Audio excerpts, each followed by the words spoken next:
στον κόρα κάτι.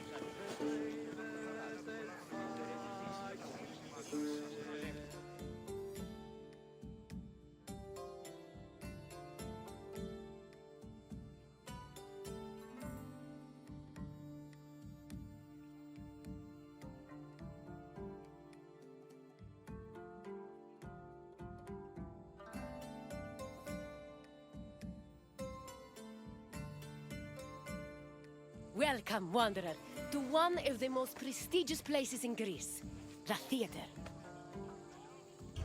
My name is Aspasia. Though I am not originally from Athens, I have climbed to the top of its social ladder using my wit and intellect. I've even earned the love of Pericles, one of the most powerful men in the city. The mind truly is a beautiful thing. I'd tell you, but I think it's best to let the actors speak for themselves. The theater was where audiences gathered to watch plays. They were the highest form of art in Greece, and people saw theater as a symbol of complete harmony between the mortal world and the divine. When you're done taking in the sights and sounds, come see me, and we'll talk more. Until then, wanderer.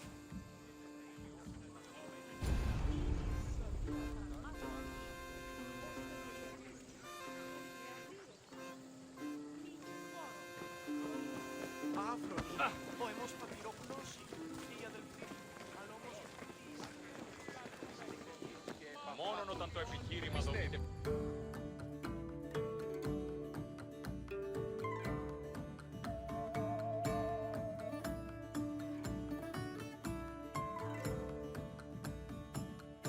Theater is not just part of geek culture, but was a major part of Greek culture. In Athens, comedies and dramas originated from the dancing and singing performed by members of the cult of Dionysus. Between 536 and 533 BCE, theater's burgeoning importance in Athens was demonstrated when the responsibility of organizing tragedies was entrusted to the archon, the highest-ranking magistrate in the city. From then on, theater grew rapidly in popularity, and soon a permanent space for performing and watching plays was built on the slope of the Acropolis. During the 5th century BCE, theater became intertwined with Athens' democracy. It often functioned as an echo chamber for political ideas, and in some cases, it could even influence public opinion. As a result, in the 4th century BCE, Plato coined the term theatrocracy to describe his city's politics. Να σταθεί εν επιχείρημα δύο οι όροι ισί, το γίγνωσκην και το επίσταστε, σύμφημισι. Αλ ίστας τραγωδίας Σοφοκλής δείκνηση ημίν την η τρόπο επιτυγχάνεται τούτο.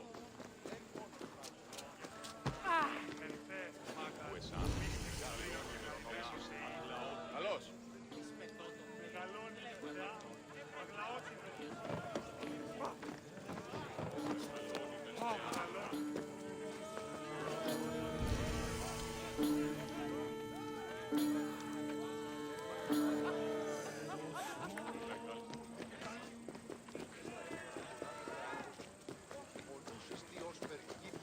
Ο επίμπληση. Αιτία ισιός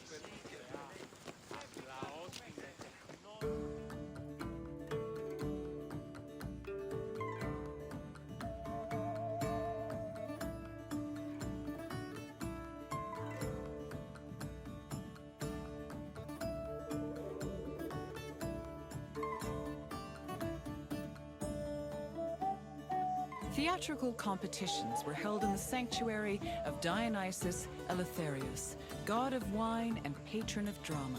Dionysus was the son of Zeus and a mortal woman named Semele.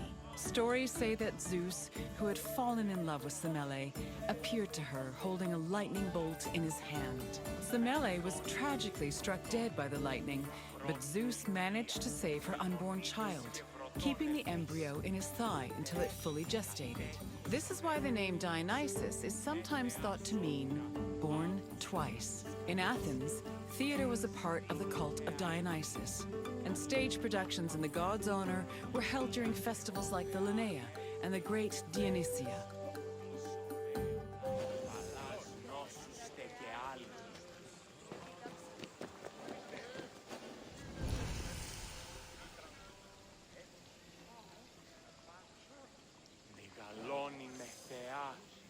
λαότι με τεχνών νύπους.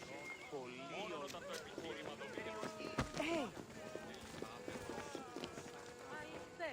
In Athens, there were 3 festivals that honored Dionysus with drama performances: the rustic Dionysias, the Linnea, and the great Dionysia. For the rustic Dionysia, each deme of Attica organized their own Dionysiac procession. The parades were full of phallic songs, dances, and symbols meant to signify fertility, and participants wore drunkard masks and sang bawdy lyrics about the god. The Linnea was the oldest Dionysian festival. It was exclusively reserved for Greek citizens and mostly made up of comedy performances. Finally, the Great Dionysia was the most important festival. Taking place over several days, it began with a parade called a phallophori, followed by a dithyramb contest, and ending with consecrated drama competitions.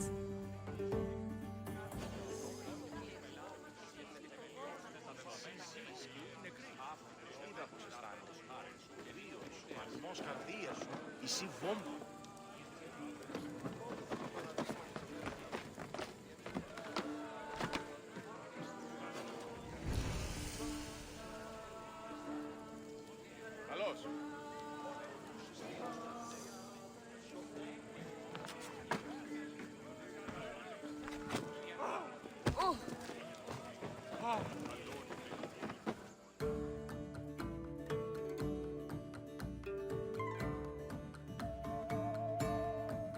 The Great Dionysia was supervised by the head magistrate known as the Archon, who was assisted by 12 other magistrates. Among his duties, the Archon picked choregoi, rich Athenian citizens responsible for providing the budget for rehearsals and performances. 2 days before the Dionysia, a ceremony called the proagon took place where playwrights introduced their work. The Dionysia finally began in earnest with a procession to the god's temple, followed by sacrifices and a symposium. The next 2 days centered on dithyramb contests, while the final 4 days were dedicated to drama competitions. The contest's outcomes were decided by 10 judges who were appointed at random by the Archon. The judges placed their votes in an urn, and 5 of the votes were randomly picked to determine the winner. Καλώς.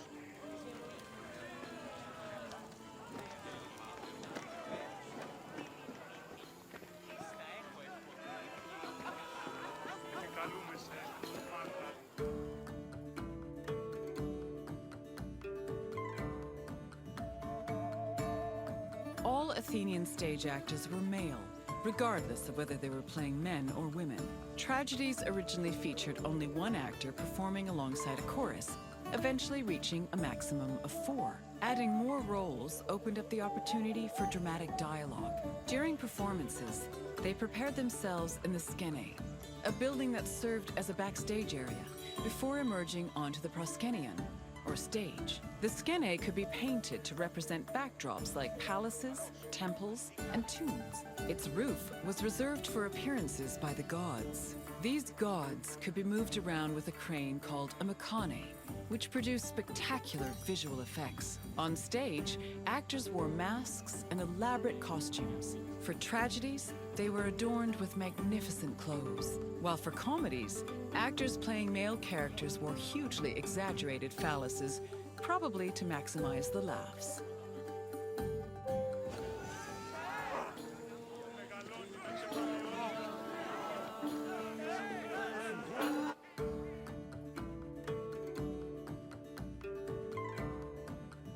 The centerpiece of the theater was the orchestra, or dancing place. It was a large, circular area that hosted choral performances, religious rites, and, presumably, acting. Choruses were composed of men wearing masks and costumes. Any Athenian, as long as they were selected by the chorus director. Chorus members also served as the equivalent of a curtain, as their entrance and exit marked the beginning and end of the play. New costumes and masks were produced for the chorus for every new play, and they were often just as impressive and elaborate as the performances. For example, Aristophanes' comedies feature the chorus dressing as wasps, frogs, birds, clouds, and islands. One of his plays, The knights even had men riding other men dressed as horses.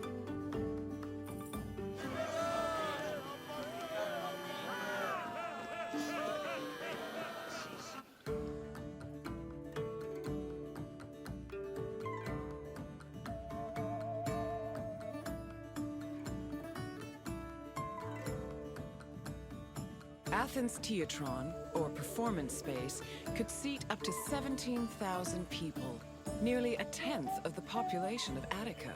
Its excellent acoustics made it ideal for drama, but it was also sometimes used for political meetings and parades. The theater was accessible to everybody. This did not mean that seating was free, though. The first rows were normally where priests and public officials sat, while the central part of the auditorium was reserved for ambassadors and guests of honor. There is also evidence that men and women sat separately. In general, theater audiences were emotional and noisy. During performances, they would shout, curse, and throw things depending on their mood, and their reactions were just as much a part of the experience as the acting.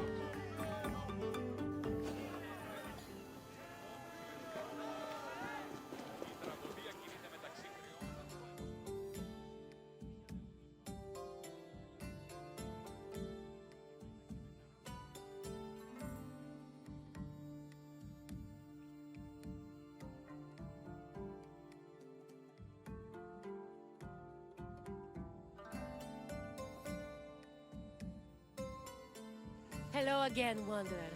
I hope your visit was entertaining. Though all art forms were important in Greek culture, none had the same prestige as theater, which provided a unique experience with every performance. Is there anything else you'd like to do? Really? Then let's begin. Who was Dionysos' mother?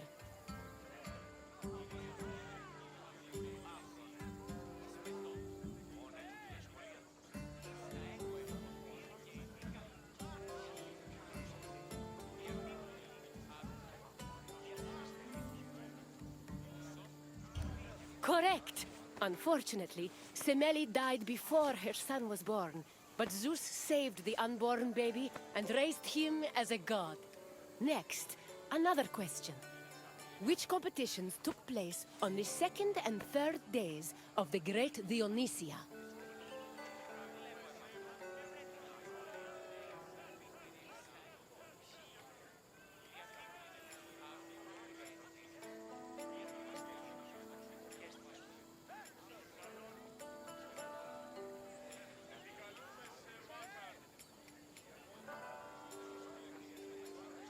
No, the drama contests were reserved for the final 4 days of the festival. Try again.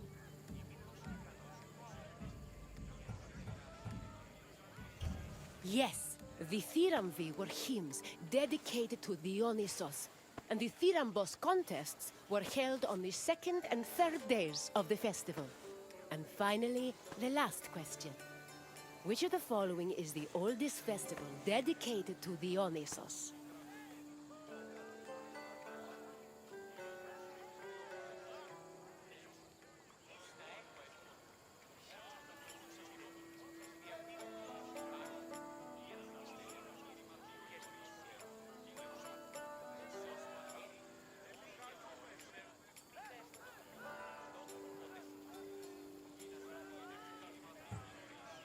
You are correct. The Linnea was the oldest Dionysiac festival. Congratulations, Wanderer. You're a very studious theater goer.